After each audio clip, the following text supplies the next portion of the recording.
কতদিন ধরে বুনু যাবে যাবে করছে, কিন্তু এখন ফাইনালি যাওয়া হচ্ছে। কারণ বুনুর হয়ে গেছে পরীক্ষা শেষ, আর এখানে আমি আর বুনু যাচ্ছি কলকাতার উদ্দেশ্যে। বুনু কদিন কলকাতায় থাকবে, আর দেখো কি স্টাইল করে রেডি হয়েছে।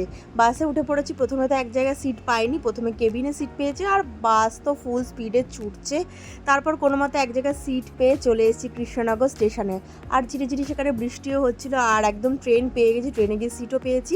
আর বেশ খিদে খিদে পাচ্ছিলো সন্ধ্যাবেলার টাইমে, তাই স্টেশনে গিয়ে আমরা খেয়ে নিলাম মোমো। আমি খেলাম চিকেন মোমো, বুনু গেলো ভেজ মোমো। তারপর একটুখানি চিপস নেওয়া হলো, না হলো অ্যাপি ফিজ। এগুলো ট্রেনে খেতে খেতে যাব। তারপর দুজন মিলে চলে গেলাম ট্রেনের সিটে। তারপর কি ট্রেনের সিটে গিয়ে খাওয়া দাওয়া শুরু। সারাটাক্ষণ আমাদের মুখ চলতেই থেকেছে, এটা খাচ্ছি সেটা খাচ্ছি করতে করতে দেখো পৌঁছে গেছে দমদম স্টেশন।